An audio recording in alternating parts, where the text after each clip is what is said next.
Hello everyone, welcome back to our new video. आज के इस वीडियो में यहाँ पे हम बात करने वाले हैं एसआईपी स्टॉपेज रेशियो की। नया साल शुरू हो चुका है, लेकिन उसी के साथ जो एक खबर जो है वो बहुत ज़्यादा यहाँ पे ताव पकड़ रही है कि एसआईपी स्टॉपेज रेशियो बहुत हो रहा है। लोग एसआईपी बंद कर रहे हैं, लोग एसआईपी बंद कर रहे हैं।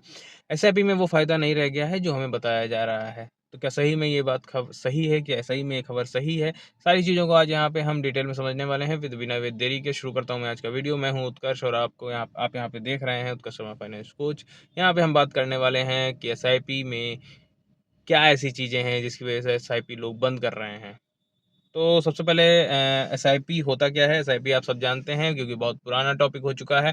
बहुत से लोग यहाँ पे एसआईपी स्टार्ट कर चुके हैं, बहुत से लोग अभी भी नहीं किए हैं और एसआईपी को सभी लोग लगभग जानते हैं, जिसको हम कहते हैं सिस्टमैटिक इन्वेस्टमेंट प्लान। ये होता है एसआईपी। अब यहाँ पे कहना है कि लोगों का कि एसआईपी लोग बंद कर रहे हैं। कारण क्या है कि एसआईपी में अब वो फ़ायदा नहीं रह गया है, या फिर दूसरा कारण है लोगों का कहने का कि एसआईपी की तरफ हमको ढकेला गया है क्योंकि जो लोग हैं उनका अपना फ़ायदा है। मैं आपको दोनों चीज़ें समझा देता हूँ कि किसमें किसका क्या फ़ायदा है। देखिए, यहाँ पे अगर हम बात कर लेते हैं कि जो आपको समझाया जा रहा है कि एसआईपी करिए, तो वो आपके भले के लिए समझाया जाता है यहाँ पे। अगर आपके पास लमसम में अमाउंट नहीं है, 1 लाख रुपए, 50,000 रुपए, 10,000 रुपए, तो आप मंथली अमाउंट जिसमें ₹100, ₹500, ₹1000 जितना आप चाहें उतना आप इन्वेस्ट कर सकते हैं। उसको हम एसआईपी कहते हैं। सिस्टमैटिकली ढंग से अगर आप कोई भी अमाउंट को इन्वेस्ट करते हैं, उसको हम एसआईपी कहते हैं। वहीं पे बात कर लेते हैं अपने फ़ायदे के लिए आपको ढकेला जा रहा है, तो ये अगर हम बात करें तो अगर आप रेगुलर फंड ले रहे हैं, उसमें अगर आपको किसी के द्वारा एजेंट के द्वारा अगर आप यहाँ पे इन्वेस्टमेंट करते हैं, तो बिल्कुल आपको वहाँ पे एक हाई कमीशन देना पड़ेगा। उस एजेंट को भी उसमें कमीशन जाएगा जो कि रेगुलर फंड रहेगा।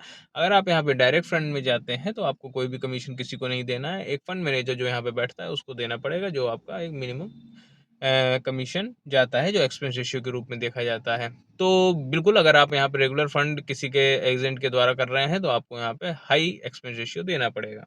ये चीज़ें आपको कई बार समझाई जा चुकी हैं। मैंने आपको कई बार अपने वीडियोज़ में भी समझाया है कि आप एक्सपेंस रेशियो को ज़रूर एक बार ध्यान से देखिए कि एक्सपेंस रेशियो क्या है। दूसरा ये ध्यान से देखिए कि आप डायरेक्ट फंड में इन्वेस्ट कर रहे हैं या रेगुलर फंड में इन्वेस्ट कर रहे हैं। अगर आप डायरेक्ट फंड में इन्वेस्ट कर रहे हैं, तो उसमें कहीं पे भी आपको प्रॉब्लम, कहीं पे भी दिक्कत की ज़रूरत नहीं है। लेकिन अगर वहीं पे अगर आप रेगुलर फंड में इन्वेस्ट कर रहे हैं, तो आप वहाँ पे हाई एक्सपेंस रेशियो पे कर रहे हैं। ये सारी चीज़ें आपको देखनी पड़ेंगी। वहीं पे अब बात आ जाती है कि एसआईपी स्टॉपेज रेशियो क्या है, किस तरीके से हम इसमें क्या कर सकते हैं। देखिए, एक डेटा हमारे पास है जो यहाँ पे मैं आपके साथ बता देता हूँ।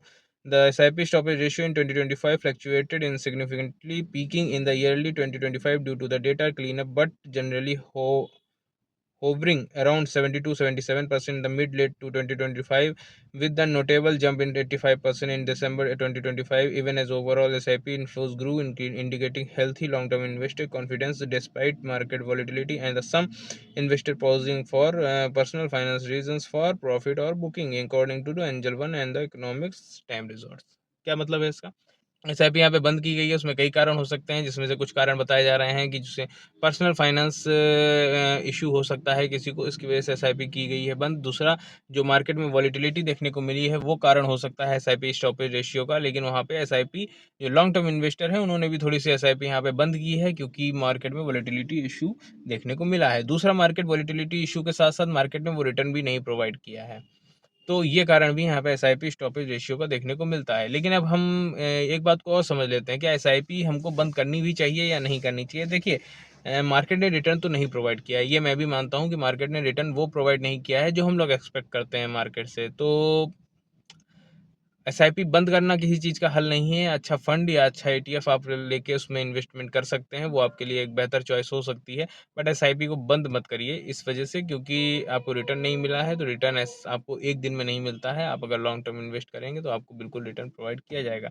मार्केट ने पिछले 2 साल 3 साल से कुछ खास परफॉर्मेंस नहीं दी है, यही कारण है जिसमें लोगों का जो मन है वो यहाँ से उठ चुका है, वो यहाँ से निकल चुके हैं। लेकिन अगर आप देखेंगे, आप डेटा को एक बार चेक करेंगे, तो अगर आप ये एफडी में इन्वेस्ट कर रहे हैं, तो एफडी से आपको यहाँ पे हर हाल में ज़्यादा रिटर्न मिलने वाला ही है। अगर मार्केट नहीं भी दे रही है रिटर्न, तो 10% का रिटर्न, 12% का रिटर्न आपको मिनिमम देगी ही देगी, जो कि आपकी एफडी से ज़्यादा रहेगा। मैं ये नहीं कह रहा हूँ आपको एफडी में इन्वेस्टमेंट नहीं करनी चाहिए, थोड़ा-सा पैसा एफडी में रखिए, थोड़ा सब जगह रखिए। मैं ये कहता हूँ कि आप अपने पैसे को अगर फ्लेक्सिबल रखते हैं, हर जगह रखते हैं, वर्सेटाइल इन्वेस्टमेंट करते हैं अपनी, कि हर जगह थोड़ा-थोड़ा इन्वेस्टमेंट है, तो आपके लिए बेहतर रहेगा। तो ये तो हमारे पास था कि एसआईपी स्टॉपेज रेशियो जो है वो, हाँ, रियलिटी में जो चीज़ें हैं वो हैं।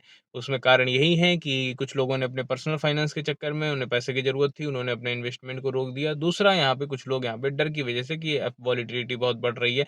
आप खुद जान रहे हैं कि यहाँ पे कहीं 500% का टैरिफ लग रहा है यूएसए की तरफ से, कहीं कुछ हो रहा है। तो ये सारी चीज़ें हमारी इंडियन मार्केट को इफ़ेक्ट करती हैं, जिसकी वजह से वॉलेटिलिटी बढ़ती है। तो यहाँ पे ये सब कारण हो सकते हैं अपनी एसआईपी को बंद करने का। तो ये सब कारण की वजह से लोगों ने बंद किया है। बट हाँ, जो लोग यहाँ पे एसआईपी कर रहे हैं, तो प्लीज़ आपको पैनिक करने की आवश्यकता नहीं है। लोग पैनिक कर रहे हैं। जैसे अभी आपने देखा कि एफआईआई ने यहाँ पे कितने हज़ार करोड़ की यहाँ पे बिकवाली करी है, जिसकी वजह से लोगों में पैनिक बना है, जिसकी वजह से मार्केट गिरी है। तो यहाँ पे आपको पैनिक करने की आवश्यकता नहीं है। डेटा को देखिए, समझिए, उसके बाद ही अपने इन्वेस्टमेंट को निकालिए। हाँ, बिल्कुल आँखें बंद करके आपको सिर्फ़ यहाँ पे बने भी नहीं रहना है। जिसमें भी आपको लग रहा है कि यहाँ से पैसा खाली करके निकल जाना चाहिए, तो प्लीज़ गो ऑन, आप यहाँ पे पैसा खाली करके उससे निकल सकते हैं। आई होप आपको सारी चीज़ें क्लियर हो गई होंगी। कोई भी सवाल होता है, आप एक बार कमेंट बॉक्स में पूछ सकते हैं, मैं आपको कोशिश करूँगा गाइड करने की। और वीडियो पसंद आया है तो लाइक करिएगा, चैनल को सब्सक्राइब करिएगा। नेक्स्ट वीडियो किस टॉपिक पे चाहिए ये आप बताइए। मिलता हूँ नेक्स्ट वीडियो में। धन्यवाद।